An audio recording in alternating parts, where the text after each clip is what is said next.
묵상기도 하십니다.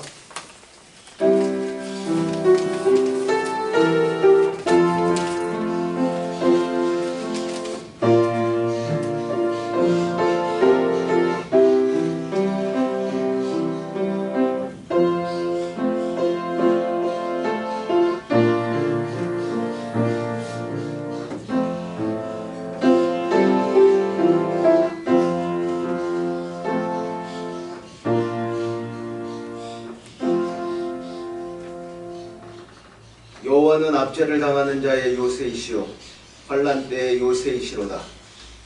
여호와여 주의 이름을 아는 자는 주를 의지하오리니 이는 주를 찾는 자들을 버리지 아니하심이니이다.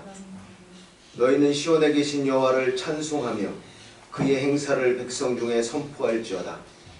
피 흘림을 신문하시는 이가 그들을 기억하시며 가난한 자의 부르짖음을 잊지 아니하시도다. 여호와여 내게 은혜를 베푸소서. 나를 사망의 문에서 일으키시는 주여 나를 미워하는 자에게서 받는 나의 고통을 보소서. 아멘. 지금도 살아서 역사하신 하나님 아버지, 한 주간도 부족하고 연약한 우리들 하나님의 큰 은혜와 사랑으로 붙들어 주시고 가장 복된 길로 인도하여 주심에 감사를 드립니다. 이렇게 궂은 날씨 가운데, 추운 날씨 가운데서도 하나님 앞에 건강한 모습으로 나와 이 예배에 참석할 수 있도록 은혜 베풀어 주심에 감사를 드립니다. 하나님, 이 예배를 통해 우리를 만나 주시고 우리의 무너진 부분들, 우리의 상처들 하나님께서 다시 한번 세워주시고 치료하여 주시옵소서. 이 예배를 통해 우리가 살아나기를 소원합니다. 우리가 이 예배를 통해 다시 한번 마음속에 희망과 소망을 품게 되기를 소원합니다. 은혜를 베풀어 주시옵소서. 특별히 이 자리에 육신의 연약함으로 인해, 상황의 어려움으로 인해 하나님 앞에 나오지 못한 하나님 심령들이 있습니다. 긍휼히 여겨주시고 불쌍히 여겨주시고 하나님 그 은혜를 갑절로 부어 주시옵소서. 그래서 다음 시간에는 하나님 앞에 나와 한 마음으로 함께 예배드릴 수 있는 은혜를 허락하여 주시옵소서. 예배의 시종을 하나님께 부탁드립니다. 예배를 통해 하나님의 큰 은혜를 경험하고 하나님의 큰 사랑을 다시 한번 마음에 품고 돌아갈 수 있도록 역사하여 주시옵소서. 이 모든 말씀을 우리 주 예수 그리스도 이름으로 기도드리옵나이다. 아멘. 다같이 찬송가 35장 하나님께 찬송 드리도록 하겠습니다. 찬송가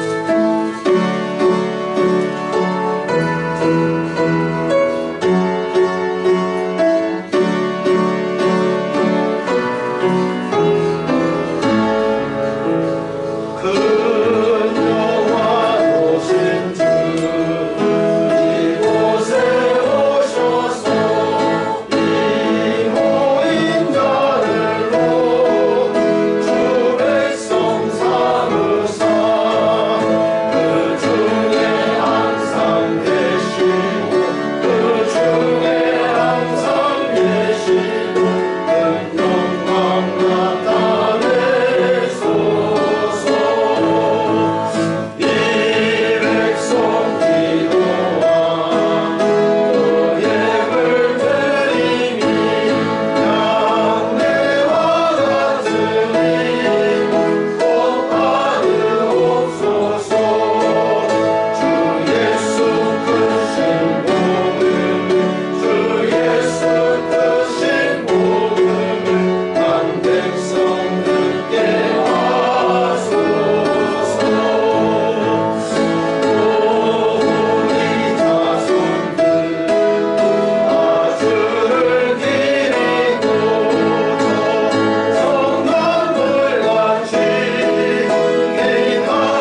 범죄하는 것들이 있습니다. 다른 사람을 아프게 하는 것들이 있습니다. 하나님, 우리의 죄를 용서하여 주시옵소서.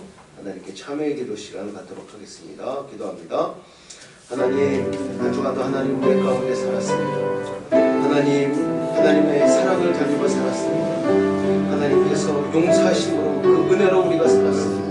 그 큰 사랑과 그 큰 은혜를 받았음에도 불구하고 다른 사람을 용서하지 못한 부분이 있습니다. 다른 사람에게 상처를 준 부분이 있습니다. 다른 사람을 섬기지 못한 부분들이 있습니다. 하나님, 우리의 죄를 용서하여 주시옵소서.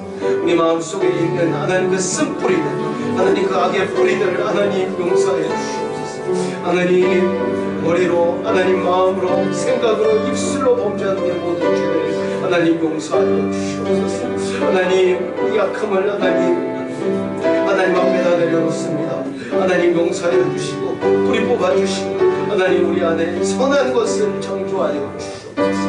우리를 변화시켜 주시옵소서.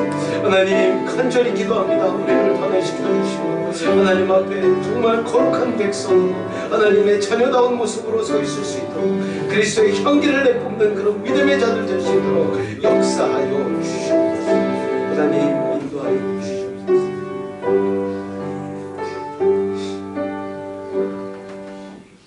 하나님 아버지, 한 주간의 삶을 되돌아볼 때 온전히 하나님의 은혜와 하나님의 사랑으로 우리가 살아왔음을 고백하게 됩니다. 하나님의 은혜를 덧입어 하나님의 사랑을 덧입어 우리가 살고 있음에도 불구하고 하나님 앞에 정말 부끄러운 모습으로 죄를 범한 것을 고백하게 됩니다. 다른 사람을 섬기지 못했습니다. 큰 용서를 받았음에도 다른 사람을 용서하지 못했습니다. 하나님, 우리의 약함을 용서하여 주시고 우리로 인해 상처받은 영혼들 하나님 불쌍히 여겨주시고 회복시켜 주시옵소서. 마음으로 지은 죄들이 있습니다. 생각으로 지은 죄들이 있습니다. 입술로 행동으로 하나님 범한 우리의 모든 악함들 하나님 이 시간 용서하여 주시고 우리 마음 깊은 곳에 하나님 자리 잡고 있는 우리의 쓴뿌리들, 우리의 그 악함을 하나님 하루속히 뽑아주시고 하나님 거룩한 백성으로 하나님의 자녀다운 모습으로 하나님 세워 주시옵소서. 그리스도의 향기를 하나님 뿜어내는 자들이 되기를 소원합니다. 하나님, 입술을 열 때마다 하나님 복음이 선포되고 아름다운 말을 하는 우리들이 되기를 소원합니다. 변화시켜 주시옵소서. 우리를 용서하여 주시옵소서. 이 시간 우리를 불쌍히 여겨주시고 성령 하나님 우리를 붙들어 주시고 하나님 역사하여 주셔서 정말 하나님의 참 자녀답게 그리스도인의 하나님 그런 모습을 갖출 수 있도록 하나님 역사하여 주시옵소서. 말로만 사랑하지 않게 하시고 말로만 섬기지 않게 하시고 말로만 용서하지 않도록 하나님 우리의 모든 삶의 모습이 하나님 닮을 수 있도록 역사하여 주시옵소서. 우리가 고백한 모든 죄들을 하나님께서 용서하여 주시고 우리를 정말 참 백성으로 믿음의 백성으로 세워주실 것을 믿사오며 이 모든 말씀 우리 주 예수 그리스도 이름으로 기도드리옵나이다. 아멘. 교동문 42번 교독하는 시간을 갖도록 하겠습니다. 교동문 42번 시편 98편 말씀입니다. 교동문 42번 교독합니다. 새 노래로 여호와께 찬송하라. 그는 기이한 일을 행하사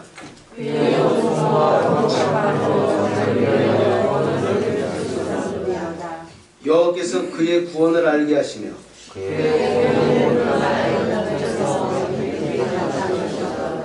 그가 이스라엘의 집에 베푸신 인자와 성실을 기억하셨으므로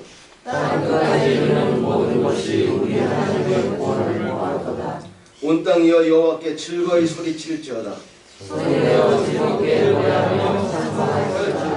수금으로 여호와를 노래하라.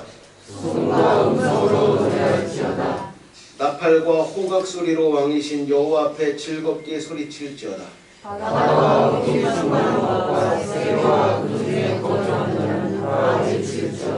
함께 하십니다. 여호와 앞에서 큰 물은 박수할지어다. 사랑이 함께 즐겁게 노래할지어다. 아멘. 지금 이 시간은 사도신경으로 우리 신앙을 살아계신 하나님 앞에 고백하는 시간을 갖도록 하겠습니다.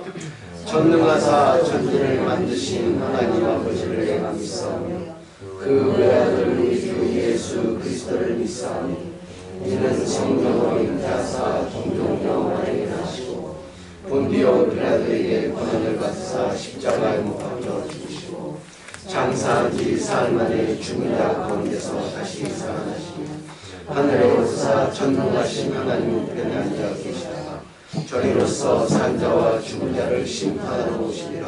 성령을 믿사오며 거룩한 공예와 성도가 서로 교통하는 것과 죄를 사하여 주시는 것과 몸이 다시 사는 것과 영원히 사는 것을 믿사옵나이다.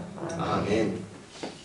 자리에 앉으셔서 찬송가 288장 하나님께 찬양 고백하겠습니다. 288장입니다.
너의 구주 되신 아버지 하나님, 오늘도 거룩하고 복된 주일, 아버지 저의 발걸음을 주님의 몸된 전으로 인도하여 주시고, 아버지 저의 입술을 통하여 아버지를 찬양할 수 있도록 은혜 주심을 참으로 감사를 드립니다. 아버지 하나님, 부족한 저희들 하나님은 전에 나와 마음을 다해 뜻을 다해 정성을 다해 아버지 드립니다. 아버지 부족한 정성이지만 주님 기뻐 허명하여 주시옵시고, 오늘 이 예배를 통하여 하나님의 귀한 축복의 은혜가 넘치는 이 시간 될 수 있도록 하나님 역사하여 주시옵소서. 아버지, 세상을 살면서 날마다 변해가고 어려워져가는 환경 속에서 아버지 하나님 낙심하고 절망하며 아버지 세상을 탓하고 아버지 하나님 입술에 열매 맺지 못하는 저희들 삶이었음을 고백합니다. 아버지 하나님, 세상을 바라보지 아니하고 오직 주만 바라보는 저희들 될 수 있도록 하나님 인도하여 주시옵시고, 아버지 하나님, 세상에 아무리 험한 풍파가 몰려올지라도 오직 주님 바라보면서 아버지 저 영원한 천국의 소망 바라보면서 한 걸음 한 걸음 더 나아갈 수 있는 저희들 될 수 있도록 역사하여 주시옵소서. 아버지 하나님, 날로 더해가는 어려운 환경 속입니다. 아버지 하나님, 또 새로운 변종 바이러스로 인하여 또 환경이 더 어려워지고 있습니다. 아버지 하나님, 특별히 이 할인이 지나 아버지 하나님 날로 치솟는 환율로 인하여 아버지 하나님 저희들 생업이 흔들리고 있습니다. 하나님 지켜주시옵시고 아버지 하나님 이 세상 바라보지 아니하고 오직 주님 바라보면서 아버지 하나님 승리하는 저희들 될 수 있도록 인도하여 주시옵소서. 아버지 특별히 이 어려운 환경 속에서 사랑하는 우리 로사리오 교회를 기억하여 주시옵시고 아버지 하나님 이 어려운 환경 속에서 표대가 될 수 있는 아버지 로사리오 교회 되도록 하나님 역사하여 주시옵소서. 아버지 특별히 이하여 세우신 사랑하는 정직이들을 기억하여 주시옵시고 아버지 하나님 능력의 손길로 함께하여 주셔서 아버지 저들의 입술을 통하여 하나님이 증거되게 인도하여 주시옵시고 저들의 삶을 통하여 하나님의 그리스도의 향기 품어내는 삶이 되도록 역사하여 주시옵소서. 아버지 하나님 연약한 육신입니다.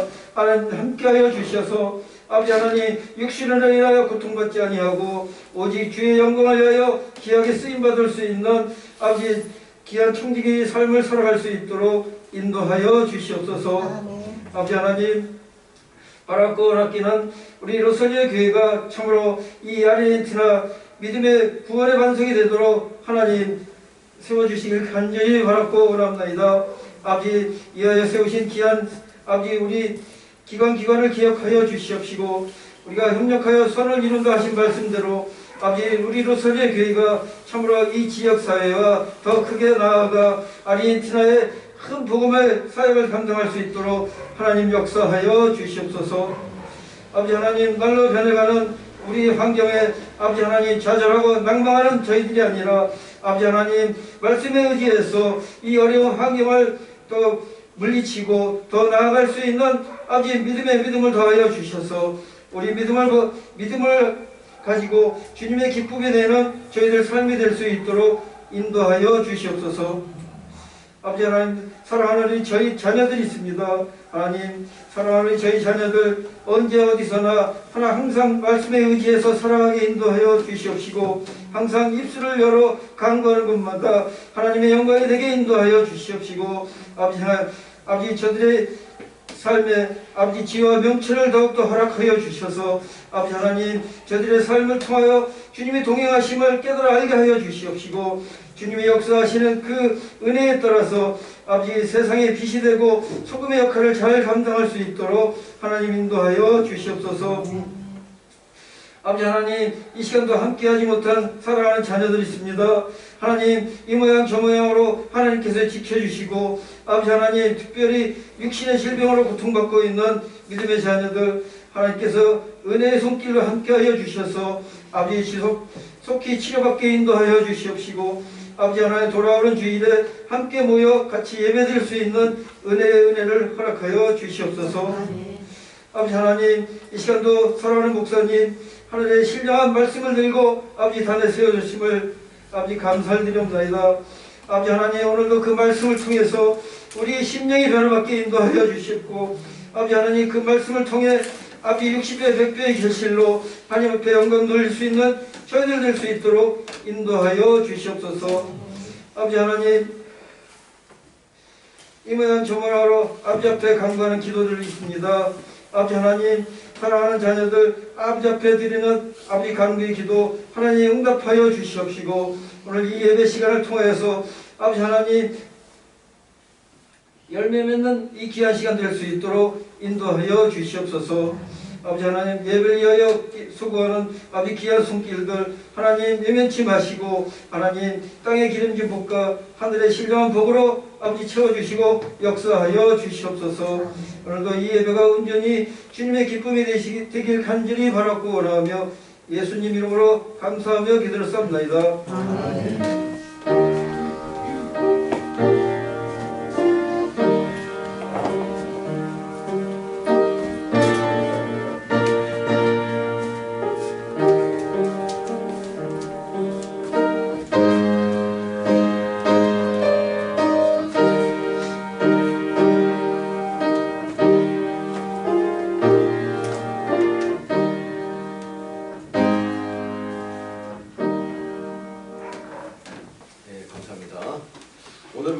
말씀은 이사야서 22장 1절에서 14절 말씀입니다. 이사야서 22장 1절에서 14절 말씀 제가 가지고 있는 구약 성경 991페이지에 있습니다. 이사야서 22장 1절에서 14절 말씀 다 찾으신 줄로 믿고 교독하는 시간을 갖도록 하겠습니다. 제가 먼저 읽습니다. 환상의 골짜기에 관한 경고라. 내가 지붕에 올라가면 어찌함인고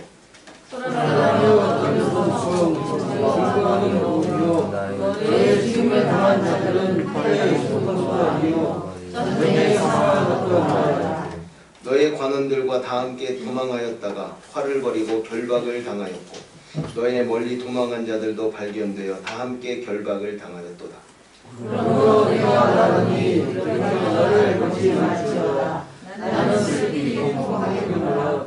내 딸 백성이 행하였으므로 말미암아 나를 미워하고 슬픔을 가져간다. 환상의 골짜기에 주 만군의 여호와께로부터 이르는 소란과 발팽과 혼란의 날이요 성벽의 무너뜨림과 산악에 사무쳐 부르짖는 소리로다. 이런 사람은 사상이었고 어떤 자가 나를 함께하였고 이런 사람은 방패를 들었으니 병거는 내 아름다운 골짜기에 가득하였고 마병은 성문에 정렬되었도다.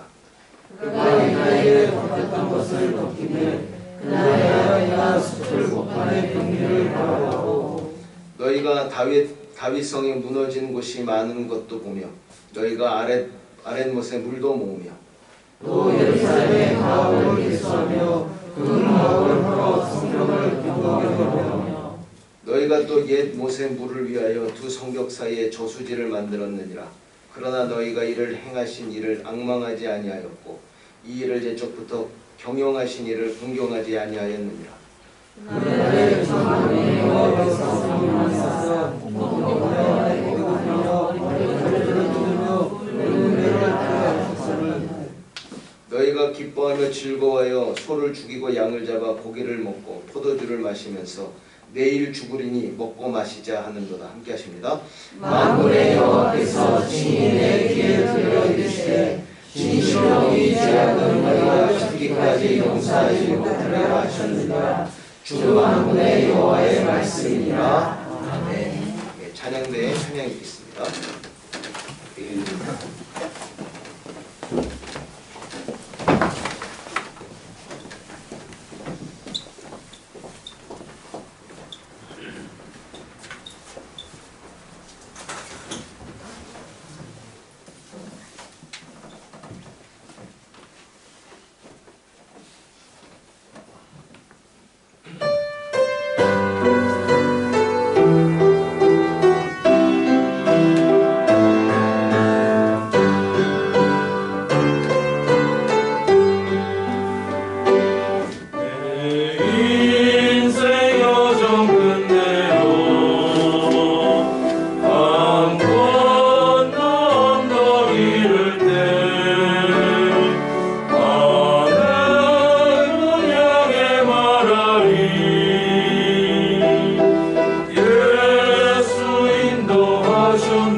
찬양대가 귀한 찬양 준비하여 하나님 앞에 올려드렸습니다. 이 찬양 하나님께서 기뻐 받아주시고 이 큰 은혜를 베풀어 주시옵소서. 또 아름다운 꽃꽂이로 또 맛있는 점심 식사로 또 보이지 않는 곳에서 섬기고 봉사하는 그 손길도 하나님께서 늘 기억하여 주시고 하나님 그들의 간구와 그들의 소원을 들어주시고 그들을 통해 우리 로사리오 한인교회가 더욱 든든히 서갈 수 있도록 역사하여 주시옵소서. 지금 하나님의 말씀을 듣는 시간입니다.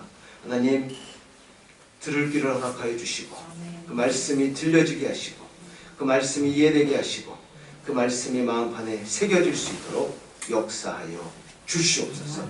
이 모든 말씀을 주 예수 그리스도의 이름 받들어 기도드리옵나이다. 아멘. 네, 감사합니다. 날씨가 많이 추워졌습니다. 그죠? 얼마나 추운지. 바깥은 굉장히 추운데 오늘 꽃꽂이를 보니까 봄이 왔어요. 저희 아내들 얼마나 이쁘게 꽃꽂이를 해주셨는지 모르겠습니다. 이렇게 추운 날씨 가운데 정말 감기 걸리지 않도록 또 아프지 않도록 건강에 각별히 유의하시기 바랍니다. 어제 제가 로사리오에 오기 위해서 레띠로에 이제 고속터미널에 갔는데 사람들이 굉장히 많은 거예요. 얼마나 사람이 많은지. 어제 날씨가 굉장히 추웠습니다. 근데 사람들이 굉장히 많은 거예요. 그래서 차표를 파는 직원에게 물어봤어요. 야, 오늘 왜 이렇게 사람이 많냐? 쉬는 게 뭐 페리아도도 없는데. 그랬더니 그 직원이 뭐라고 대답하냐면 바캉스 아니냐 이거. 바캉스. 바카시오네스. 뭐 당연한 걸 물어보냐는 듯이 어이없다는 표정으로 바카시오네스. 바캉스라는 사람들이 이렇게 많다는 거예요. 이 아르헨티나 사람들은 정말 이 바캉스의 진심인 사람들입니다. 진짜 진심.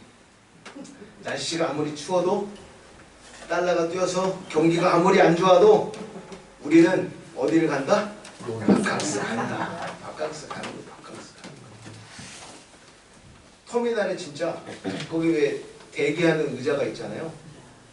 앉을 자리 계속 서 있었어요. 제가 자리가 없어가지고 좀 일찍 안에 1시간 반을 서 있었나 봐요.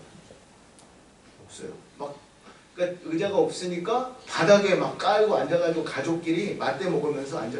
맞대는 왜 이렇게 갖고 다니는지 맞대 먹 마시면서 앉아가지고 막. 야, 정말 대단하다 그런 생각이 들었습니다. 이 추운 날씨에 어디를 놀러 갔는지 모르겠어요. 네, 물어보고 싶었는데 어디를 가나? 추운 날씨에 그냥 집안에 앉아있지. 근데 저는 이런 모습을 보면서 좀 두려운 마음이 들었습니다. 두려운 마음이 든 이유는 뭐냐면 그 많은 사람들 중에 마스크를 쓰고 있는 사람이 손에 꼽힐 정도예요.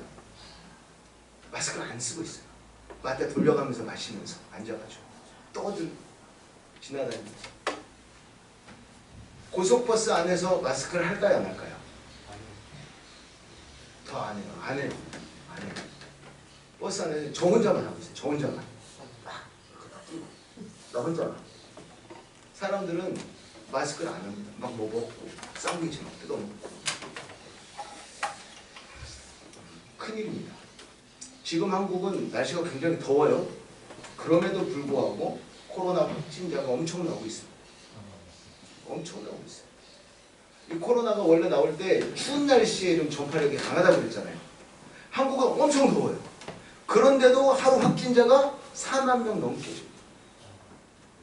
어제 하루 확진자가 4만 명. 거기에 더 우려되는 게 일주일 사이에 신규 확진자가 배로 증가하는 현상을 더블링 현상이라고 하는데 한국에 지금 그 더블링 현상이 일어난다고 합니다. 그러니까 이 더블링 현상으로 치면 이제 일주일 후에는 8만 명이 나와요. 8만 명. 그 일주일 후에는 16만 명 이렇게 막 더블링 현상이 나와요. 제가 이 아르헨티나 좀 그 상황을 좀 보려고 좀 보니까 아르헨티나는 일주일에 한 번씩 검사를 해요. 특이하게 매일 검사하는 게 아니고 일주일에 한 번씩 그 확진자 수가 뜨더라고요. 일주일에 한 번씩. 한국은 매일매일 철저하게 검사하고 관리하는데 아르헨티나는 철저하게 관리하는지 아닌지 모르겠는데 볼 때는 철저하게 관리 안 하는 것 같아요. 그리고 일주일에 한 번씩만 형식적으로 하는 것 같아요. 7월 10일에 그 실시한 검사, 그러니까 오늘 또 뜨겠죠, 저녁 때 일주일 후니까. 7월 10일에 그 실시한 검사의 확진자가 3만 1,000명 나왔습니다. 3만 1,000명, 아르헨티나 3만 1,000명. 7월 10일에. 근데 저는 이 숫자를 믿지 못합니다. 미안하지만 믿지 못해요. 왜냐면 지금 한국은 철저하게 검사하고 있어요. 그것과 비교할 때 그렇게 철저하게 검사하지 않는 것 같습니다. 또 검사하는 숫자와 횟수가 굉장히 좀 축소되어 있는 것 같아요. 아르헨티나는. 한국은 대대적으로 검사하고 하는데 여기는 아주 좀 한국에서 검사하는 거에 뭐 4분의 1? 뭐 그 정도? 3분의 1? 그 정도밖에 안 하는 것 같아요. 그래서 개인적으로 생각할 때, 이건 지극히 제 개인적인 생각이지만 공감하시는 분들도 있을 거예요. 지금 아르헨티나에서 지금 공개하는 그 숫자에 곱하기 3이나 곱하기 4를 해야 실제 통계랑 비슷하지 않을까 그런 생각을 합니다. 지금 3만 명이라고 그랬으니까 한 9만 명에서 12만 명, 최대 12만 명 정도 확진자 수를 그렇게 대충 가늠해야 맞지 않을까.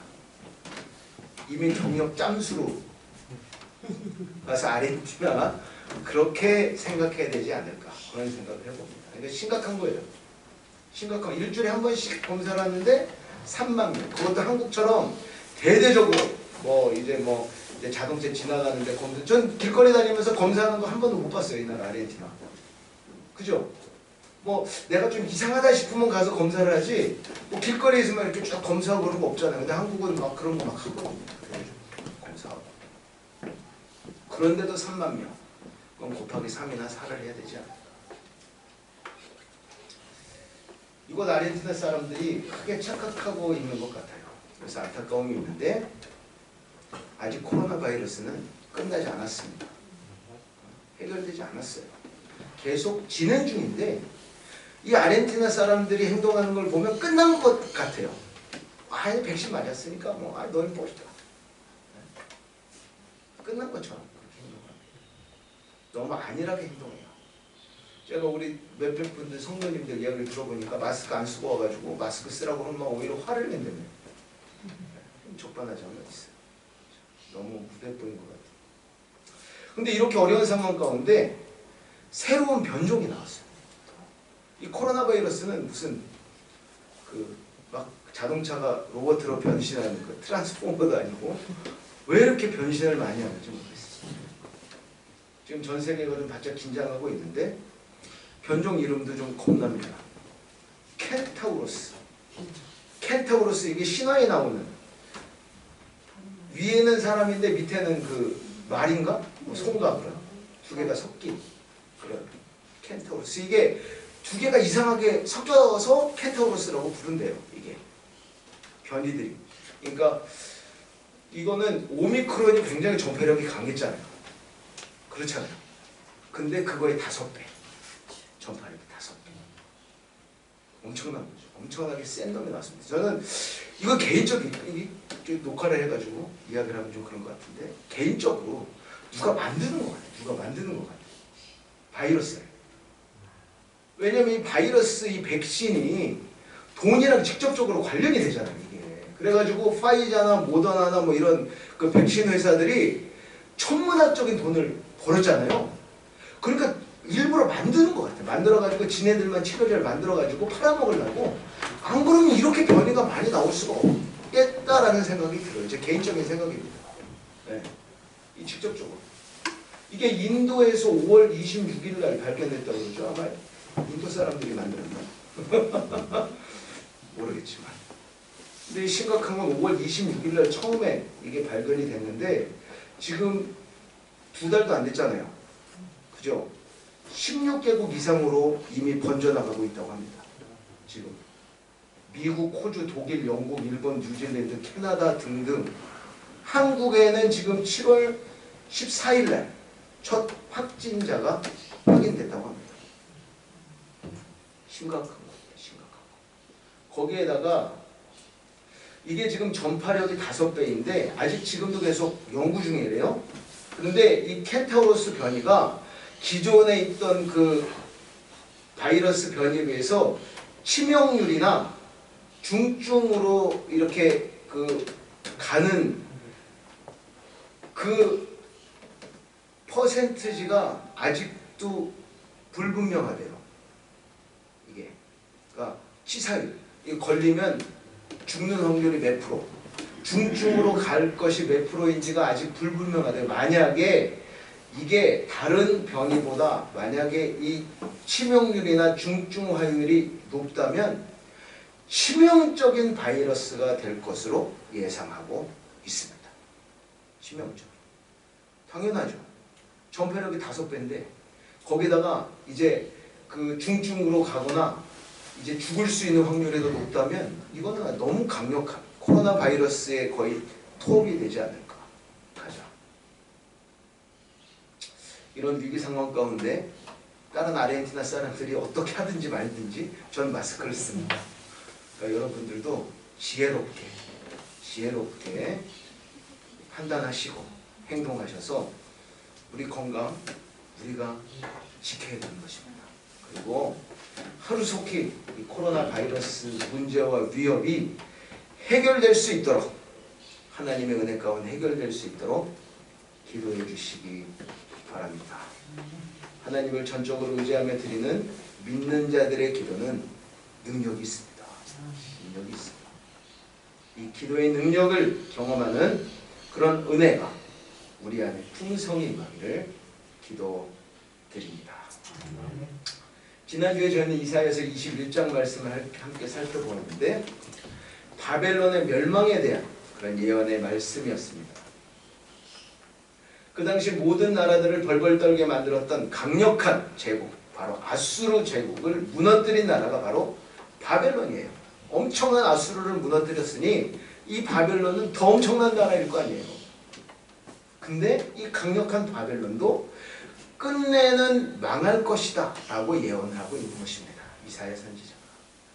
저희가 21장 말씀을 살펴보면서 몇 가지 교훈을 얻을 수 있었는데 첫 번째 교훈은 결코 변하지 않고 배신하지 않는 진정한 친구 되시는 하나님을 기억할 수 있었습니다. 왜냐하면 저희가 21장을 볼 때 바벨론을 공격했던 두 나라가 기록되어 있어요. 엘람과 메대였습니다. 근데 엘람과 메대가 어떤 사람들이었죠? 그 전에 엘람과 메대는 바벨론의 전우들이었어요. 전우. 아수르를 무찌를 때 같이 협력해서 싸웠던 생사고락을 같이 했던 전우들이었어요. 그런데 정말로 친했던 이 전우들, 정말 믿었던 이 전우들한테 오히려 공격을 받고 바벨론이 망하게 된 것입니다. 생사를 같이 했던 전우들. 물론 진정한 우정과 진정한 친구, 이 세상에 있을 수 있어요. 친한 친구들. 근데 저는 이 생각을 해봤어요. 진정한 친구, 진정한 우정이 유지되기 위해서는 전제 조건이 있다는 거예요. 전제 조건. 그게 뭐냐면 환경과 상황이 도와줘야 돼요. 환경과 상황이 어느 정도 도와줘야 그 우정과 그 친구 관계가 유지된다는 거예요, 여러분. 환경과 상황이 도와주지 않으면 정말 어쩔 수 없이 배신하는 일이 일어난다는 것입니다. 보증서 가지고 망한 사람들, 내가 보증을 서줄 만하면 그 사람은 어떤 사람이에요? 찐 친구예요, 찐 친구. 아니, 가족들 간에도 보증을 안 서주는데 친구한테 내가 다른 사람한테 보증을 서줬다는 거는 이 사람은 정말 내 형제 같은 친구라는 거예요. 그죠? 근데 왜 어려움을 당합니까? 내가 보증을 서줬는데 이 사람이 약속을 안 지키기 때문에 내가 망하는 거잖아요. 물론 여러 가지 이유가 있지만 대부분의 원인은 환경과 상황이 안 돼서 그런 거예요. 이 사람이 일부러 사기를 쳐가지고 안 한 게 아니고 하다 보니까 사업이 망하고 내가 어떻게 메꿀 수가 없기 때문에 그렇게 된 거 아니에요. 그러다 보면 진정한 우정과 진정한 친구 관계가 깨지게 되는 거예요. 이 세상의 원리가 그렇습니다. 상황과 환경이 어느 정도 그래도 도와주지 않으면 진정한 우정 관계, 진정한 친구 관계는 유지될 수가 없어요. 여러분. 그런데 우리가 믿을 수 있는 분 딱 한 분 있습니다. 바로 하나님입니다. 세상 친구들 너무 믿지 마시고 진정한 친구 되신 하나님을 기억하는 저와 여러분이 되기를 기도드립니다. 굉장히 중요한 교훈입니다. 두 번째 교훈은 우리도 누군가의 진정한 친구가 되어야 한다는 것이었습니다. 우리도 누군가의 진정한 친구가 되어야 한다. 제가 그래서 지난주에 예배의 목적에 대해서 말씀드렸는데 예배의 목적이 무엇이었나요? 하나님을 닮아가는 것입니다. 하나님의 속성이 거룩함이었어요. 우리가 거룩해지는 거예요. 믿는 자들은 하나님이 소유하고 계시는 속성을 소유해야 한다는 거예요. 하나님을 닮아가야 된다는 것입니다. 하나님의 대표적인 속성으로는 사랑, 섬김, 용서가 있습니다. 이 세 가지. 근데 저는 이 속성 앞에 붙이고 싶은 한 가지 단어가 있어요. 바로 한결같음입니다. 한결같음. 하나님은 한결같이 사랑하십니다. 아멘인가요? 아멘. 하나님은 한결같이 섬기십니다. 하나님은 한결같이 용서하십니다. 그러니까 우리가 여기 와서 앉아 있을 수 있지. 그죠? 한결같이 용서하지 않으시면 여기 앉아 있을 사람 한 명도 없어요. 없어요. 하나님이 한결같이 용서하시니까. 정말 얼굴을 들지 못할 그런 죄를 졌어도 하나님이 용서하시니까 우리가 여기 와서 앉아 있는 것인 줄로 믿습니다. 이 한결같음은 변하지 않는 것입니다. 우리 믿는 자들도 이 한결같은 모습, 변하지 않는 모습을 소유해야 한다는 거예요. 변하지 않는 사랑이 있어지기를 기도드립니다. 변하지 않는 섬김이 있어지기를 기도드립니다.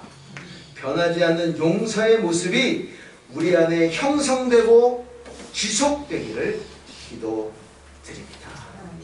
이 교훈을 받을 수 있었고, 세 번째 교훈은 이 세상에 영원한 것이 없다는 교훈을 받을 수 있었어요. 이 세상에 영원한 것이 없다.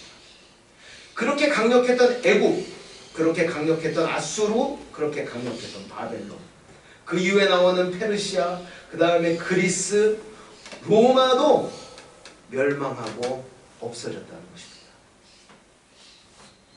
이 세상에 영원한 것은 없습니다. 영원한 건 없습니다. 오직 하나님과 하나님께 속한 것만 영원한 줄 믿습니다. 이 땅에서의 삶은 영원이라는 시간과 비교할 때 아주 전과 같이 짧은 시간이에요. 한 100년? 오래 살아야 130년? 140년? 점 같은, 영원에 비교하면 140년, 200년 산다고 해도 점 같은 시간이에요. 이 점과 같이 짧은 시간 동안 이 세상에 살면서 영원하지 않는 세상적인 것을 붙들어 귀한 시간 허비하지 마시고 영원한 하나님의 일, 하나님께 속한 것을 붙들어 귀한 시간을 아끼는 은혜가 저와 여러분에게 임하기를 기도드립니다. 오늘 본문 말씀은 이사야서 22장 말씀인데 오늘 본문 내용의 핵심 1절에 기록되어 있죠? 환상의 골짜기에 관한 경고라. 이게 22장의 핵심 내용이 하나님께서 이사야 선지자에게 말씀을 주시면서 처음에 그냥 선포하는 거예요. 야, 이 내가 지금 너에게 이야기하는 이거는 누구에 관한 것이라고요? 환상의 골짜기에 대한 경고라. 그래서 오늘 본문을 이해하기 위해서는 환상의 골짜기가 어디인지를 아는 것이 중요합니다. 환상의 골짜기. 여러분, 환상의 골짜기가 어디일까요? 환상의 골짜기 어디일까요? 자, 이사야 선지자는 앞의 장에서 수많은 나라들이 심판받을 것에 대해서 예언했습니다. 아수르, 블레셋, 모압, 에브라임 곧 북이스라엘을 이야기하죠. 다메섹, 구스, 애굽, 바벨론, 두마, 아라비아, 이 열방에 대한, 이 열방 나라들에 대한 멸망을 선포했습니다. 이제 누가 남았나요? 누가 남았습니까? 남유다. 본문에서 이야기하는 환상의 골짜기는 남유다, 특히 수도인 예루살렘을 이야기하는 것입니다. 이 예루살렘을 환상의 골짜기라고 부르는 이유는 지형적인 특징 때문에 그래요. 저도 이 환상의 골짜기 요거에 대해서 많은 자료를 좀 찾아봤는데 지형적인 특징 때문에 그래요. 이 예루살렘 성은 어디에 있나요? 예루살렘 어디 있습니까? 예, 그렇죠. 이스라엘에 있는데 좀 더 자세히 좀 더 그러면 예루살렘이 한국에 있겠습니까? 예루살렘 이스라엘에 있지. 어디에 있냐면 시온산에 위치해 있습니다. 시온산은 해발 790m예요. 790m. 거기에 예루살렘 성이 위치해 있는데 산지에 위치해 있는데요. 이 산지 주위에 이 예루살렘 성 주위에 수많은 골짜기가 있는 것을 제가 자료를 통해 발견하게 됐습니다. 그 주위에 골짜기가 굉장히 많아요. 서쪽과 남쪽에는 흰놈 골짜기가 있습니다. 흰놈 골짜기. 잘못 들으면 욕 같아요. 흰놈 골짜기. 근데 흰놈 골짜기. 동쪽에는 감람산과 기드론 골짜기가 있습니다. 그리고 북쪽에는 중앙산맥에 위치해 있어서 많은 골짜기가 막 이렇게 막 섞여 있어요. 이렇게 예루살렘 중심으로 주위에 수많은 골짜기가 위치해 있습니다. 그래서 예루살렘을 골짜기라고 부르는 거예요. 그리고 이 골짜기에 대한 환상과 예언을 이사야 선지자가 받았기 때문에 마지막에 뭐라고 부르는 거예요? 환상의 골짜기라고 부르는 것입니다. 환상의 골짜기. 그러니까 이거는 예루살렘 곧 남유다에 임할 심판에 대한 경고의 메시지입니다. 이사야 선지자가 본문에서 예언하고 있는 예루살렘의 심판은 이사야 선지자가 예언한 지 약 150년 후에 실제로 일어납니다. 실제 150년 후에. 많은 신학자들은 이 예언이 누구에 의해서 이루어졌다고 그렇게 추측을 하냐면 주전 701년에 아수르의 사내립이 예루살렘을 포위하고 공격했던 그 사건을 해석하고 있습니다. 이때가 히스기야 왕이 있을 때예요. 히스기야 왕. 그때 예루살렘을 완전 겹겹이 에워싸가지고 공격했을 때 그 사건을 지금 이사야 선지자가 예언하고 있다. 하나님께서 이사야 선지자를 통해 예언하고 있다. 이렇게 해석하고 있습니다. 역사적 배경을 보면 이 사건은 유다의 히스기야 왕 때 일어났는데 히스기야의 아버지 아하스 왕은 친아수르 정책을 폈어요. 아수르에게 완전 충성합니다. 복종. 아수르의 개. 멍멍 개처럼 살아요. 완전. 그래서 아수르가 건들진 않아요. 충성을 맹세합니다. 그 이후에 이제 그의 아들인 히스기야 왕도 처음에는 아수르에 충성합니다. 근데 주전 722년에 북이스라엘이 아수르에 의해 멸망을 당합니다. 그래서 이때부터 변심을 하게 돼요. 야, 우리가 암만 충성해도 쟤네들이 우리를 무너뜨릴 수 있겠다라는 그런 생각이 드는 거예요. 저 아수르 놈들 믿지 못할 놈들. 어떻게든지 우리가 정말 해가지고 아수르를 의지할 게 아니고 좀 이렇게 다른 방법을 취해야겠다 이런 생각이 드는 거예요. 근데 마침 주전 705년 아수르 왕 사르곤이 죽습니다. 705년 사르곤이 죽어요. 그리고 그의 아들 사네립이 왕위를 계승하게 되는데 이때 아수르가 좀 그 안에 좀 정치적으로 굉장히 좀 어수선합니다. 어수선. 그래서 그 틈을 노리고 반아수르 동맹이 결성이 돼요. 그렇게 막 누르고 있던 아수르 그 왕이 죽고 아들이 계승되는데 이때 정치적인 문제와 막 복합적인 문제가 이렇게 돼가지고 아수르가 좀 시끄러워요. 이때 야 이때다 우리 뭉치자. 그래서 반아수르 동맹이 결성되는데 의외로 이 사네립이 똑똑한 사람 같아요. 아주 단기간에 정세를 파악하고 완전히 그 아수르를 장악합니다. 왕으로서.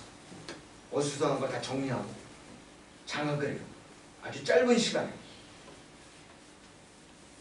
그래서 이 아수르의 정치적인 불안을 노리고 이렇게 연합했던 그런 그 동맹들이 이제 하나 둘씩 박살이 나기 시작합니다. 히스기야는 이 정치적인 그런 혼란을 틈타가지고 반아수르 동맹을 그렇게 연합을 만들면서 첫 번째 한 게 뭐냐면 조공을 바치지 않아요. 아수르에. 더 이상 조공을 바치지 않습니다. 그리고 애굽을 중심으로 블레셋과 연합하게 됩니다. 근데 이사야 선지자는 이 히스기야 왕의 반아수르 정책 그리고 애굽을 중심으로 한 반아수르 동맹에 절대적으로 반대해요. 그 이유를 다 아시죠? 왜요? 왜 그렇죠? 저희가 18장, 19장, 20장 말씀을 살펴봤죠? 18장, 19장, 20장 말씀 핵심 뭐였습니까? 애굽과 구수가 어떻게 된다? 망한다. 그러니까 그들과 어떻게 해라? 연합하지 마라. 그렇게 말씀을 주셨잖아요. 하나님께서 이 예언을 미리 주셨어요. 그래서 그걸 선포합니다. 그래서 이사야 선지자가 어떻게 하고 다녀요? 벗은 몸으로 다니죠. 벗은 몸으로 3년 동안 믿지 않으니까. 근데 그렇게 연합하지 마라 그랬는데 끝내는 어떻게 한 거예요? 연합한 거예요. 하나님 말씀 듣지 않고 어떻게 한 거예요? 연합한 거예요. 애굽하고 블레셋하고 연합한 거예요. 남유다. 그래서 애굽을 중심으로 연합했던 애굽도 포로가 되어 아수르 왕 앞에 끌려가게 되고 애굽을 중심으로 연합했던 주변국들도 비참한 날을 맞게 되는 것입니다. 히스기야 왕 잘한 부분이 많아요. 뭐 종교개혁도 일으키고 무상도 다 무너뜨리고 막 잘한 부분도 많이 있는데 아주 결정적인 부분에서 하나님의 말을 참 안 듣는 그런 왕이었어요. 하나님의 말. 이사야 선지자가 분명히 이야기했는데도 그거 다 무시하고 자기 생각대로 연합한 거예요. 결국 이사야 선지자 예언대로 어떻게 됩니까? 그 동맹 반아수르 동맹이 깨지기 시작하는데 애굽 박살나죠. 그리고 애굽을 중심으로 했던 그 동맹국들이 아수르에 박살나기 시작합니다. 이제 드디어 남유다 차례가 온 거예요. 남유다 차례가 박살나고 해서 남유다까지 온 거예요. 오늘 이사야 선지자가 예언한 이 남유다, 이 예루살렘이 박살나는 모습이 어디 기록되어 있냐면 열왕기하 18장 19장에 기록되어 있습니다. 열왕기하 18장 19장. 열왕기하 18장 13절 14절 말씀을 보면 이런 말씀이 기록되어 있습니다. 히스기야 왕 제14년에 아수르의 왕 사네립이 올라와서 유다 모든 견고한 성읍들을 쳐서 점령하매. 그러니까 신학자들은 아수르의 공격으로 인해 남유다에 속해 있던 대부분의 도시가 다 파괴됐던 것으로 추측합니다. 한 46개 도시가 완전히 박살난 거예요. 추측을 하고 있어요. 거의 대부분의 도시가 다 박살났어요. 이제 수도인 예루살렘만 남아 있습니다. 14절에 보니까 유다의 왕 히스기야가 라기스로 사람을 보내어 아수르 왕에게 이르되 내가 범죄하였나이다. 나를 떠나 돌아가소서 왕이 내게 지우시는 것을 내가 당하리이다 했더니 아수르 왕이 곧 은 300달란트와 금 30달란트를 정하여 유다 왕 히스기야에게 내게 한지라. 이렇게 공격을 당하니까 히스기야 왕이 사신을 보내요. 아수르 왕 사네립한테. 그래서 용서를 구합니다. 잘못했습니다. 한 번만 용서해 주세요. 무엇을 요구하든지 다 저희가 최선을 다해서 다 들어드리겠습니다. 그러니까 아수르 왕 사네립이 그래 그럼 우리가 용서해 줄게. 그 대신 요구하는 게 뭡니까?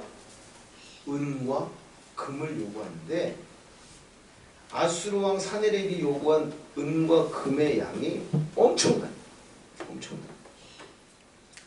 은 300달란트와 금 30달란트입니다. 은 1달란트는 그 양이 얼마나 될까요? 1달란트. 우리 뭐 주일학교 때 달란트 시장하면 이렇게 1달란트 떡볶이 하나 사 먹고 그러잖아요. 네? 은 1달란트는 은 28kg입니다. 은 28kg. 1달란트. 그러니까 은 300달란트는 3100kg. 8톤이 넘는 양이에요. 엄청나죠? 8톤이 넘는 은. 8톤이면은 어떻게 상상도 안 가요? 엄청난 그런 양일 것 같아요. 금 1달란트, 금 28kg입니다. 1달란트가 28kg. 그러니까 금 30달란트는 금 840kg. 840kg. 저 같은 사람이 이거 이야기하면 비밀이 공개되는 거잖아. 아무튼 굉장히 많은 사람들이 써있어요.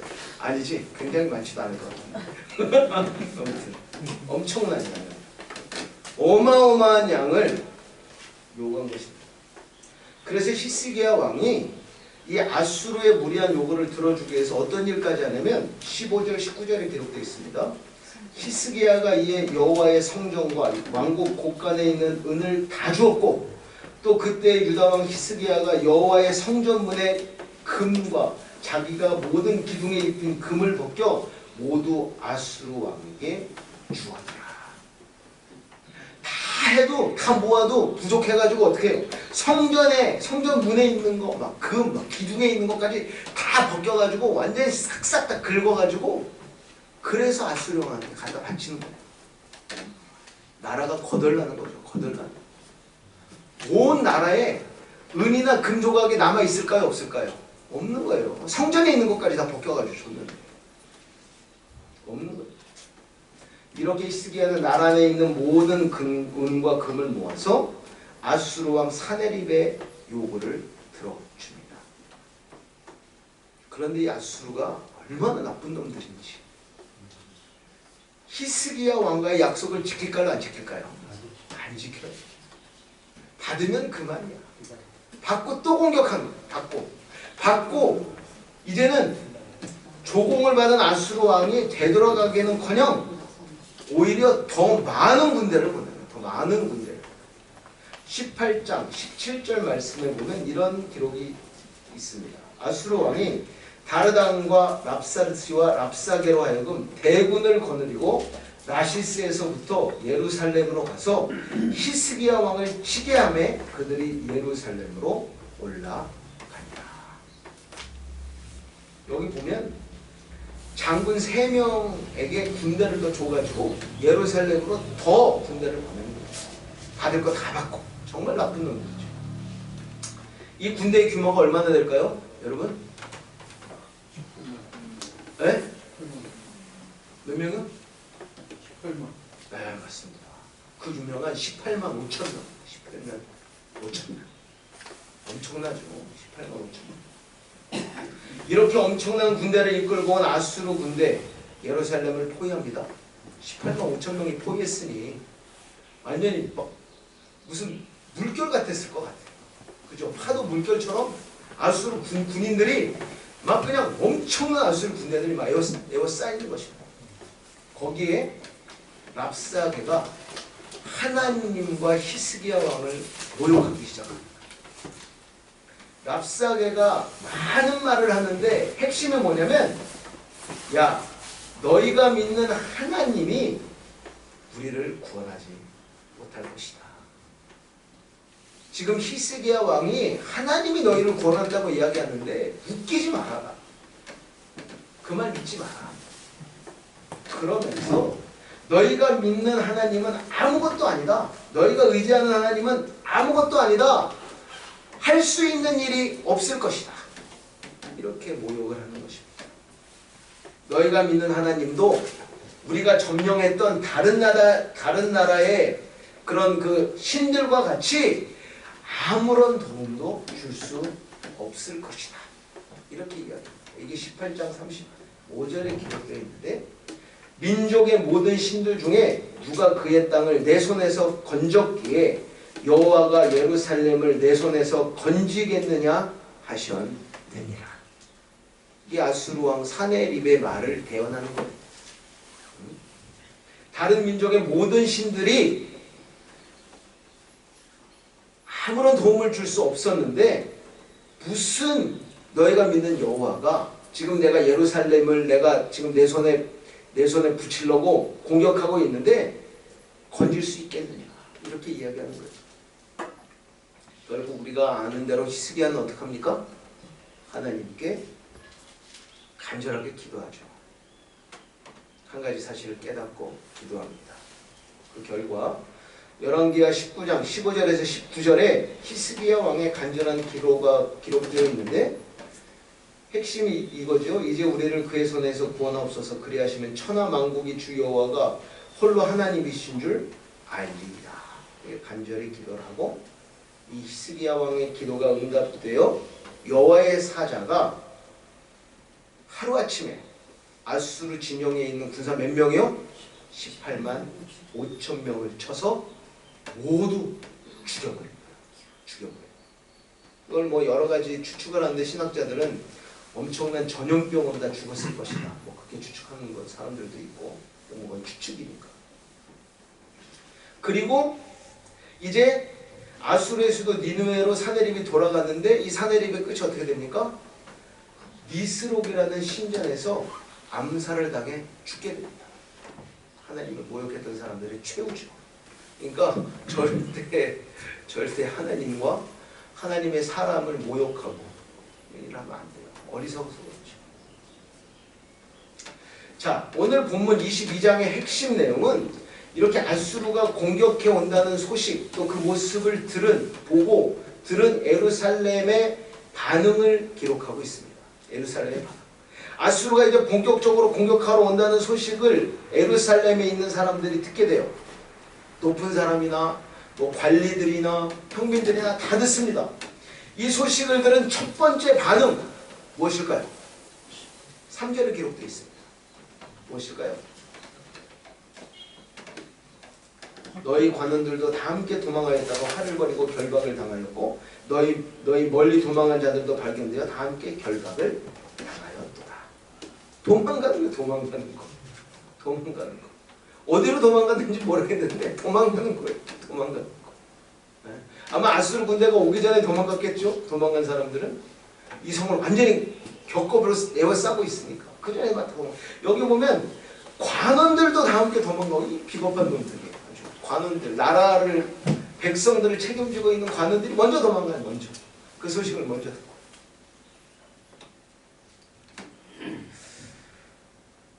자, 이제 4절에 보면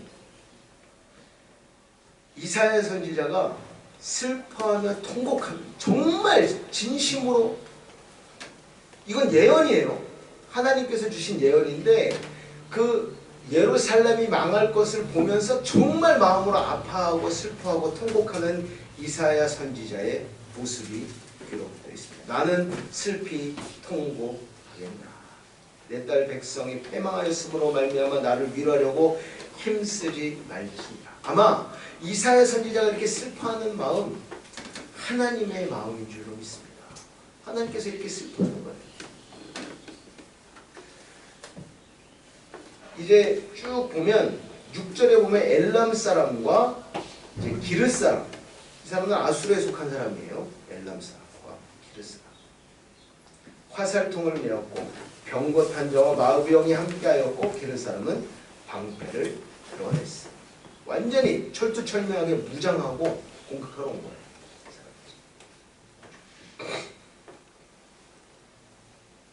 7절 병 걷는 데 아름다운 골짜기에 가득하였고 마비 없는 성문에 정렬되었더라. 그러니까 아름다운 골짜기 그냥 완전히 볼 때 그냥 병사밖에 안 보이는 거예요. 마병이 그냥 성문에 막 정렬되었고 엄청난 군인들이 쳐들어왔다는 것입니다. 그 모습을 좀 보고 있는 것이죠. 이때 8절 그가 유다에게 덮였던 것을 벗김에 그날에야 내가 숲을 곳간의 병기를 바라보았다. 이게 뭐냐면 그동안 정신 차리지 못하고 바르게 보지 못했던 이스라엘이 정신을 차리게 된다는 거예요. 유다에게 덮였던 것을 벗김에 무엇으로 가려져 있던 것이 벗겨지니까 그 상황을 지금 이 상황을 정확하게 보게 된 것입니다. 네. 정신을 차리게 된 것이죠. 그래서 그때서야 방비를 하게 돼요. 병기를 바라보았고 성벽 아랫못에 물도 모으며 가옥을 정비하고 저수지도 만들고 뭐 이런 정비를 했다는 것입니다. 정신을 차리고 바로 보게 됩니다. 이스라엘이 아수르의 포위를 당하자 이때 정신을 차리고 방비를 하고 해결 방법을 찾는데 그런데 이들이 놓친 게 있어요. 막 최선을 다해서 막 하는데 가장 중요한 걸 하지 않았어. 그게 뭘까요? 하나님을 바라보지 않았습니다. 하나님을 먼저 바라봐야 됩니다. 순서가 틀렸어. 하나님을 바라보지 않습니다.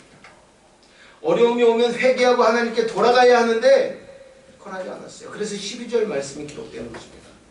그날의 주 만군의 여호와께서 명령하사 통곡하며 애곡하며 머리털을 뜯으며 굵은 배를 따라 하셨거늘 너희가 기뻐하며 즐거워하여 소를 죽이고 양을 잡아 고기를 먹고 포도주를 마시면서 내일 죽으리니 먹고 마시자 하는도다. 이 모습은 뭐냐면 남유다의 안에 그 예루살렘 성 안에 있는 사람들이 아수르 군대가 막 몰려들자 그때서야 정신을 차리고 막 그 성벽도 이제 뭐 좀 정비하고 저수지도 만들고 아랫물도 뭐 모으고 뭐 이러는데 상황을 보니 이렇게 해도 된다 안 된다? 소용이 없다는 거예요. 야 이제 우리가 한만 해도 안 된다. 이제 그냥 먹고 죽자. 그냥 우리가 끝에 그냥 우리가 있는 거 먹고 그냥 죽자. 희망이 없다. 이거예요. 끝까지 하나님을 바라보지 않습니다. 끝까지. 근데 다행히 하나님의 은혜로 히스기야 왕의 정신을 바짝 차리고 하나님께 기도할 때 하나님의 능력이 나타나서 그 예루살렘 성을 둘러싸고 있던 엄청난 숫자의 아수르 군인들이 하루아침에 죽는 하나님의 능력이 나타나게 되는 것입니다. 저는 오늘 본문 말씀을 통해 몇 가지 교훈을 얻을 수 있었는데요. 첫 번째 교훈은 상황을 정확히 보아야 한다는 거예요. 상황을 정확히 보아야 된다. 8절에 보면 그가 유다에게 덮였던 것을 벗김에 덮였던 것. 우리 눈을 가리고 있는 것들이 있습니다. 바르게 보지 못하게 만드는 것이 있어요. 이 덮는 것, 내 욕심일 수도 있고 내 계획일 수도 있고 여러 가지 요인들이 정말 이 상황을 제대로 봐야 되는데 제대로 보지 못하게 만드는 덮이는 것들이 있다는 거예요. 하나님께 기도하시기 바랍니다. 상황을 바로 볼 줄 아는 눈이 있어야 돼요. 그래야 뭘 문제가 생기든지 계획을 세우든지 바른 계획을 세우고 바른 해결점을 찾을 수 있을 거 아닙니까? 그죠? 근데 상황을 바라보지 못하는 거예요. 덮여 있으니까. 뭔지 모르겠지만. 8절에 하나님의 은혜로 이 덮였던 것이 벗기자 그때서야 예루살렘에 있던 사람들이 상황을 바로 보게 되는 거예요. 그래서 아이고 그때서야 허둥지둥 준비할 거 준비하고 전쟁 준비하고 뭐 성벽을 튼튼히 하고 하지만 늦은 것이죠. 늦은 것이죠. 상황을 정확하게 보는 은혜가 우리 안에 임하기를 기도드립니다. 우리의 눈을 덮이는 것들이 얼마나 많은지 몰라요. 내 욕심이, 또 여러 가지 나의 계획이, 또 나의 교만이, 뭐 이런 것들이 어둡게 만드는 거예요. 그래서 봐야 될 걸 못 보게 만든다. 이 봐야 되는데 못 보게 눈을 가로막고 있으니까 못 보는 거예요. 근데 나중에 이게 벗겨지면 그때서야 후회하는 거죠. 아이고, 내가 이걸 못 봤네. 정확하게 보기 위해서는 하나님께서 벗겨주시는 은혜가 필요하다는 것입니다. 이 은혜가 우리 안에 충만히 임하기를 기도드립니다. 덮인 것이 벗겨져야 돼요. 덮인 것이. 그래야 봐야 될 걸 보죠. 봐야 될 거.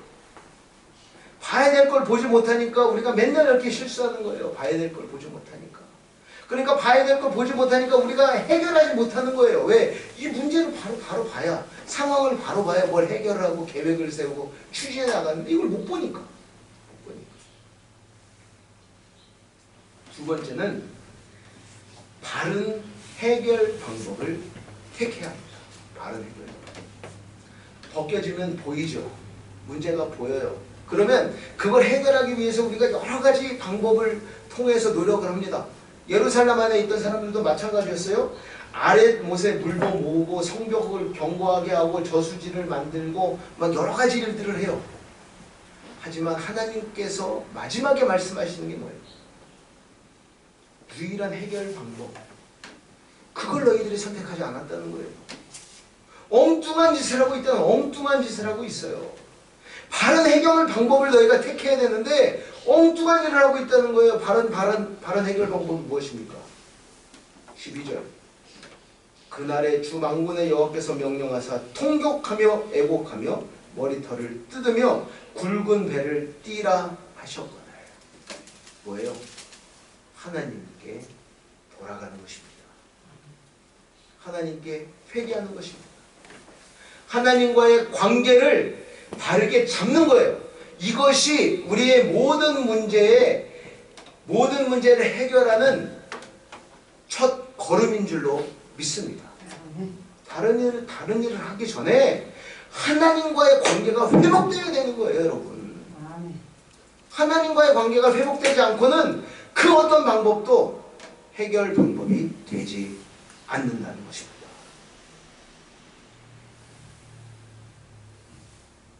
유일한 해결 방법, 하나님과의 관계를 회복하는 이 방법을 택하게 되는 은혜가 저와 여러분에게 임하기를 기도드립니다. 이게 최선이에요. 이게 유일한 방법이에요. 하나님께 먼저 회개하는 것입니다. 나의 잘못을. 그리고 하나님께 여쭤보는 거예요. 하나님께 구하는 것입니다. 하나님께 도움을 구하는 거예요. 그래야 우리 안에 있는 모든 문제들이 해결받게 될 줄로 믿습니다. 마지막 교훈은 하나님 말씀에 더욱 순종해야 된다는 것입니다. 여러분. 히스기야 왕이 이사야 선지자가 18장, 19장, 20장 무려 선지서, 예언서가 3장이에요, 여러분. 이 예언은 보통 예언이 한 장에 2개가 있든지 한 장 많아도 길어야 한 장이에요. 근데 애굽과 주변국들과 동맹하는 것에 대해서 하지 말라고 이사야 선지자를 통해서 하나님이 몇 장에 걸쳐서 예언해요? 18장, 19장, 20장 3장에 걸쳐서 말씀하세요. 3장에 걸쳐서. 근데 지독하게 말도 안 듣는 거예요. 지독하게 말도 안 들어요. 하나님이 그렇게 말씀하시는데도 지독하게 말을 안 들어요. 나중에 쥐어 맞고 정신 차리고 돌아오려고 하니까 온 몸 다 쥐어 터진 다음에 상처 투성이로 돌아오는 것이죠. 오늘 또 하나님 말씀을 통해 여러분에게 주시는 하나님의 말씀이 있는 줄로 믿습니다. 하나님께서 주시는 경고와 은혜가 있는 줄로 믿습니다. 그 말씀에 더욱 순종하는 저와 여러분이 되기를 기도드립니다. 결과는 뻔해요. 말씀에 순종하면 축복이고 불순종하면 저주라는 거예요. 하나님이 주시는 말씀은 그 원리는 너무나 간단한 거예요. 순종하면 너희가 축복받을 것이고 순종하지 않으면 너희가 저주를 당할 것이다. 하나님 말씀에 순종하여 하나님께서 부어주시는 한없는 복을 이 땅에서도 누리게 되는 저와 여러분이 되기를 기도드립니다. 기도하겠습니다. 하나님 감사를 드립니다. 오늘도 저희들에게 이렇게 귀하고 복된 들 허락해 주시고 하나님 앞에 나와 예배를 드리며 하나님의 귀한 말씀 듣게 해주심에 감사를 드립니다. 오늘은 이사야서 22장 말씀을 살펴보며 예루살렘의 임할 심판에 대해 저희가 살펴볼 수 있었습니다. 본문 말씀을 통해 상황을 정확히 보아야 함을, 바른 해결 방법을 택해야 함을, 하나님 말씀에 더욱 순종해야 함을 교훈으로 받을 수 있었습니다. 하나님, 이 교훈의 말씀 마음판에 새길 수 있도록 은혜 베풀어 주시고 상황을 정확하게 볼 수 있는 눈을 허락하여 주시고 바른 해결 방법을 택할 수 있는 지혜를 허락하여 주시고 하나님 말씀에 더욱 순종할 수 있는 순종의 마음 우리에게 허락하여 주시옵소서. 이 모든 말씀을 주 예수 그리스도 이름 받들어 기도드리옵나이다. 아멘. 나같이 찬송가 383장 이렇게 찬양드립니다.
하나님 감사합니다. 한 주간도 하나님 은혜 가운데 저희들 지켜주시고 오늘도 이렇게 귀하고 복된 주를 맞아 하나님 앞에 나와 예배드릴 수 있도록 은혜 베풀어 주심에 감사를 드립니다. 하나님 앞에 나와 예배를 드리며 하나님께서 베풀어 주시는 그 은혜와 사랑에 감격하여 귀한 예물을 올려드립니다. 하나님, 하나님께 드린 예물 하나님께서 기뻐 받아주시고 예물 드린 손길 하나님께서 기억하시고 참된 복으로 충만히 채워 주시옵소서. 어려운 상황입니다. 저희들의 건강과 안전을 지켜 주시옵소서. 또 경제적으로 많이 어려운 상황 가운데 있습니다. 하나님 앞길을 알 수 없습니다. 하나님 저희들에게 지혜를 주시고 하나님 우리들이 열심히 노력한 만큼 땀 흘린 만큼 하나님 소득을 주시고 열매를 허락하여 주시옵소서. 날마다 채워주시며 은혜를 허락하여 주시옵소서.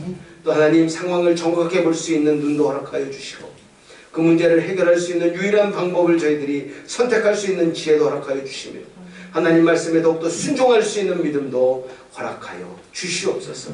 우리 교회 안에 육신의 연약한 자들이 있습니다. 우리 사랑하는 김현정 장로님, 강호기 권사님, 황민아 집사님 하나님께서 붙들어 주시고 하루속히 하나님 치료하여 주시고 회복시켜 주시옵소서. 특별히 강호기 권사님 하나님 아픔 가운데 있습니다. 하나님 그 여종 불쌍히 여겨주시고 머리부터 발끝까지 성령께서 친히 안수하여 주시고 그 아픈 부분 하나님께서 회복시켜 주시고 치료하여 주시고 하나님 의사를 만나 진단받고 치료받을 때 정확하게 진단받고 최상의 치료를 받을 수 있도록 역사하여 주시옵소서. 하나님 온 가족이 기도하고 있습니다. 온 성도가 기도하고 있습니다. 하나님 하루속히 회복시켜 주시고 다음 주간에는 하나님 앞에 나와 기쁜 모습으로 예배드릴 수 있는 은혜 허락하여 주시옵소서. 우리 김현정 장로님, 하나님 너무 오랜 기간 동안 하나님 정말 회복 가운데 있습니다. 하나님 불쌍히 여겨주시고 그 인내심을 하나님께서 붙드시고 하나님 그 마음을 유로하여 주시고 하루속히 하나님 수술받은 부위가 회복될 수 있는 은혜 허락하여 주시옵소서. 하나님 날씨가 많이 추운 가운데 있습니다. 하나님 연로하신 우리 최경업 집사님, 우리 용숙 권사님 하나님 건강을 지켜주시고 하나님 늘 우리 성도님들 가정 그 자녀들까지 하나님 코로나 바이러스의 위협이 다시 한번 또 시작되는 이 시간 하나님께서 저희들 눈동자처럼 보호하여 주시고 어려움 당한 가정 한 명도 없도록 하나님께서 지켜주시며 한국에 있는 하나님 귀한 딸 하나님께서 붙들어 주셔서 예은이 건강과 안전도 지켜 주시옵소서. 이 모든 말씀 우리 주 예수 그리스도 이름 받들어 기도드리옵나이다. 아멘.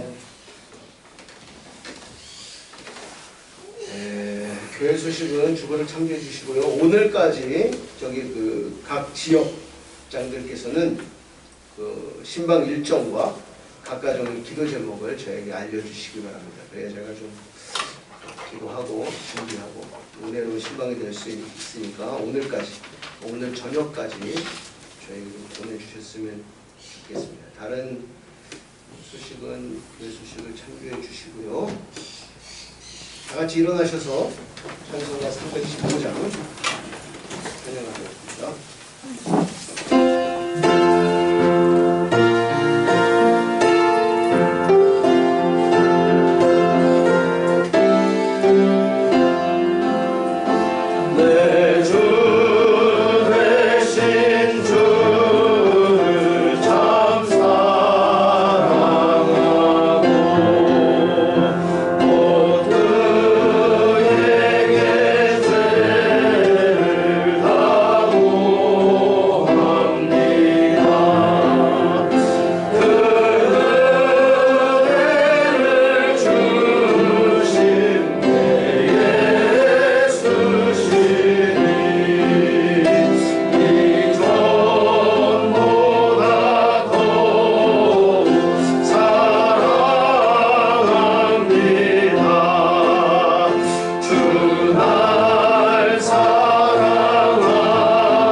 이제는 우리 주 예수 그리스도의 크신 은혜와 하나님 아버지의 무한하신 사랑하심과 성령님의 교통 역사 충만하시는 은혜가 오늘도 귀하고 복된 주일 맞아 하나님 앞에 나와 예배를 드리고 하나님의 귀한 말씀을 듣고 이제는 상황을 정확히 보고 바른 해결 방법을 택하며 하나님 말씀에 더욱 순종하여 하나님께 영광 올려드리기를 소원하는 사랑하는 성도님들과 그들의 가정과 우리 로사리오 한인교회 위에 이제로부터 영원토록 함께 있을지어다. 아멘.